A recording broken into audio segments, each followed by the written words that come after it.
we discussed about how British established their empire in India, how they annexed Bengal and Bihar, and why they are doing that all just for to increase their trade and to earn more profit by trading in under British। तो agrarian structure under British में हमें क्या समझना है कि जिस तरह से ब्रिटिशर्स अपनी पावर स्टेबल कर चुके थे बिहार में, बंगाल में, मैसूर में, कर्नाटका में, मराठाओं को हरा के महाराष्ट्र में, उसके बाद से पॉलिसीज में किस तरह से चेंज करते हैं। लास्ट क्लास में आपको मैंने बताया था कि एडमिनिस्ट्रेशन में चेंज होना था, वो स्टार्ट हो चुका था। हर डिस्ट्रिक्ट में क्या एक कलेक्टर जो पूरा लॉ एंड ऑर्डर कंट्रोल करता था। रेवेन्यू कलेक्शन के लिए तहसीलदार अपॉइंट किए गए थे जो लोगों से रेवेन्यू कलेक्ट करते थे। आज हमें समझना है कि जो रेवेन्यू का जो सिस्टम था, रेवेन्यू किस तरह से कलेक्ट किया जाता था, या फिर जो सेटलमेंट्स आए या जो सिस्टम्स आए रेवेन्यू कलेक्ट करने के, मतलब पॉलिसीज आई या लॉ आई, वो किस तरह से आई। तो इससे पहले हम इंडियन हिस्ट्री को समझेंगे कि मेडिवल पीरियड का जो टाइम था, उस टाइम पे जो राजा हुआ करते थे, तो उस टाइम पे सेटलमेंट किस तरह का था।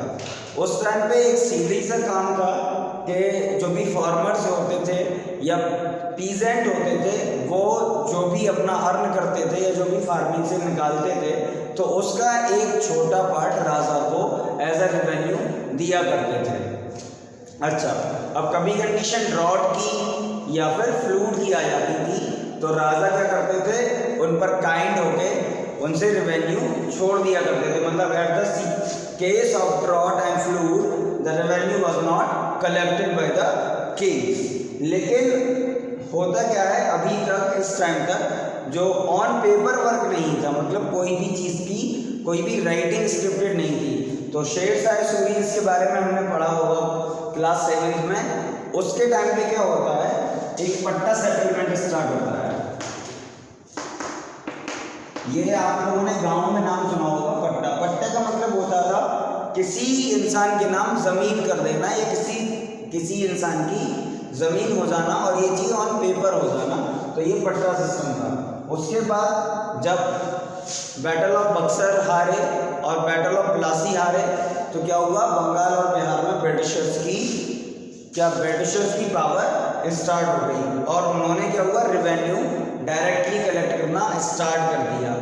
होता है कंडीशंस क्या बनती हैं, सिर्फ 4 साल में, मतलब 1764 में बैटल ऑफ बक्सर हुआ और 1770 में उन्होंने इतनी बुरी तरह से हैश करके, ह्यूमिलेट करके रेवेन्यू कलेक्ट किया कि बंगाल और बिहार जैसा एरिया जो रिच सोर्स था, जिनमें प्रोडक्शन बहुत हाई होता था, वहाँ पे क्या हुआ, एकदम फैमाइन आ गया, अकाल पड़ने लगा, लोग मरने लगे। तो इतना रेवेन्यू किस तरह से कलेक्ट करना, तो उन्होंने क्या किया, रेवेन्यू को इंक्रीज कर दिया, डायरेक्टली रेवेन्यू लेने लगे, लोगों को फोर्स किया कि वो कैश क्रॉप्स उगाएं। कैश क्रॉप मतलब वो क्रॉप्स होती हैं कि जिनको जब किसान करता है और उन्हें डायरेक्टली बेचता है, स्टोर नहीं करता। तो कैश क्रॉप के लिए फोर्स किया गया, उन्हें रेवेन्यू ईयरली कलेक्ट किया गया, चाहे बारिश हो, फ्लूड आए, ड्रॉट पड़े, कोई भी दिक्कत हो, उन्हें कोई मतलब नहीं। उन्होंने क्या किया, उन्हें रेवेन्यू चाहिए ही चाहिए।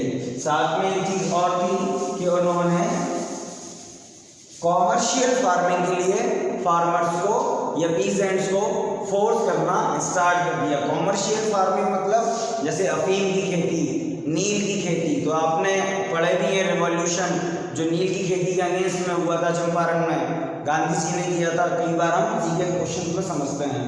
तो कॉमर्शियल फार्मिंग को बहुत हाईली उन्होंने मोटिवेट किया, उससे उन्हें ज़्यादा प्रॉफिट निकलता था। और कॉमर्शियल फार्मिंग का सबसे बड़ा नुकसान ये था कि सॉइल की फर्टिलिटी खराब हो जाती थी, मतलब वो जो प्रोडक्शन रेट जो है वो अगली फसल पे क्या होगा, वो प्रोडक्शन रेट नहीं रहेगा। तो पहले हम कॉलोनियल पीरियड में जो पॉलिसीज उन्होंने बनाई उसको हम समझते हैं और फिर उसकी इलनेस को समझते हैं, और फिर हम समझेंगे कि सेटलमेंट्स जो आए, सिस्टम्स जो आए, वो किस तरह से आए। तो सबसे पहले ईयरली पेड होने लगा था, कैश क्रॉप्स के लिए फोर्स ठीक है, इंक्रीज कर दिए रेवेन्यू को,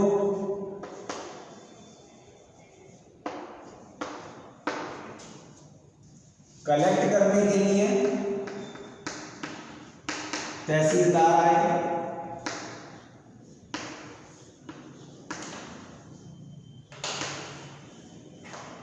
अब इन चीज़ों से होता क्या है, जो छोटे छोटे फार्मर्स हैं जो कैश क्रॉप्स ना उगा के अपनी ऐसी क्रॉप्स उगाते हैं जिनसे वो खा लें, तो उनका क्या हुआ, स्टार्ट हुआ डिपेंड, वो स्टार्ट हो गए रहना दूसरों पर डिपेंड होना कि मतलब एक बड़े फार्मर्स पे, तो उन्होंने लोन लेना स्टार्ट कर लिया।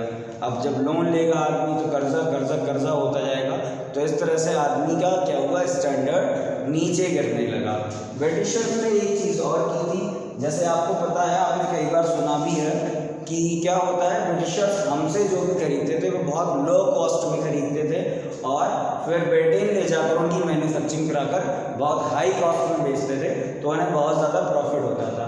तो इंडियन की जो इंडस्ट्रीज़ थी, जैसे कॉटन की हुई या पल्सेस की हुई, जो मतलब छोटे स्टैंडर्ड पे जो सेटलमेंट था, एक छोटे स्टैंडर्ड पे जो इंडस्ट्रीज सेट थी इंडिया के अंदर, उनको क्या वो करते हैं, हार्श करते हैं। हार्श मतलब किसी पे बुरी तरह से काम कराना। तो क्या होता है, जब आप कोई आदमी 4 घंटे काम कर सकता है और उससे 12-12 घंटे 18-18 घंटे आप काम करवाएंगे, तो वो थक जाएगा और वो उस क्वालिटी की चीज़ों को नहीं बनाएगा जिस क्वालिटी से वो चीज़ें बनाया करता था। तो यहाँ से क्या हुआ, छोटा जो इंडस्ट्रियलाइजेशन था इंडिया का, उसकी क्वालिटी फेड होने लगी, लोगों ने काम करना बंद कर दिया। उन्हें आप समझिए, एक आदमी 6 घंटे काम करता था तो वो बहुत अच्छी चीज़ बनाता था, अब उसे जबरदस्ती तुम 12-12 18-18 घंटे काम करा रहे हो, खाने को नहीं दे रहे हो या उस पर फोर्स कर रहे हो, गालियाँ दे रहे हो, तो वो उतना अच्छा काम नहीं करेगा। तो इस तरह से क्या हुआ, छोटी छोटी इंडस्ट्रीज जो थी वो धीमे धीमे खत्म होने की कगार पे आ गई। अब कंडीशन क्या, एक कंडीशन बनती है भैया 1770 में,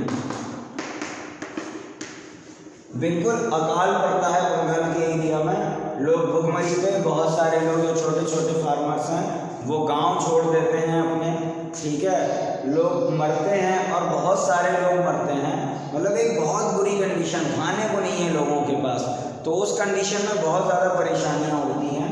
और फिर क्या होता है, फिर ब्रिटिशर भी समझते हैं कि अगर यहाँ से हमें रेवेन्यू कलेक्ट करना है।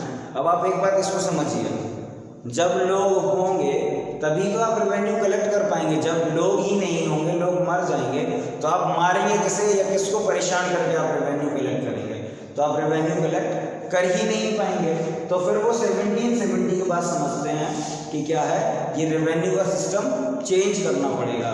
तो वो फिर 3-4 जो रेवेन्यू के सिस्टम है जिनके बारे में हम पढ़ेंगे, इज़्ज़तदारी सेटलमेंट, परमानेंट सेटलमेंट, रेवटवारी सेटलमेंट जो था, वो उनको धीमे धीमे लाया जाता है और उन्हीं में धीमे धीमे चेंजेस कर दिए जाते हैं। स्टार्टिंग में क्या होता है, 1/4 रेवेन्यू लेने लगते हैं, पहले हाफ से स्टार्ट किया था, फिर 1/4 कर दिया, फिर 1/3 कर दिया, फिर पॉलिसी आई कि 3 साल में से 1 साल आप लोगे हमसे, तो इस तरह से रेवेन्यू चेंज होने लगा।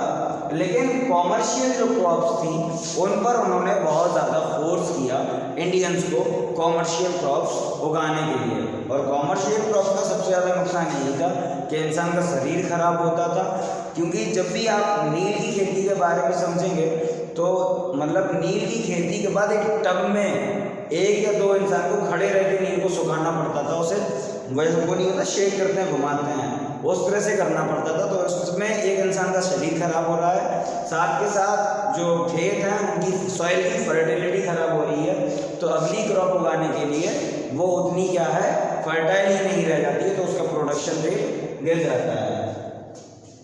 तो इल इफेक्ट ऑफ सिस्टम क्या थे, इल इफेक्ट ऑफ सिस्टम यही है कि 1770 में बहुत ज़्यादा परेशानियाँ देखते हैं, लोगों को क्या होता है, लोगों को घर छोड़ने पड़ जाते हैं, और क्या घर छोड़ने पड़ जाते हैं, रेवेन्यू नहीं होता है, बहुत सारे लोग क्या होते हैं, अंडर लोन आ जाते हैं,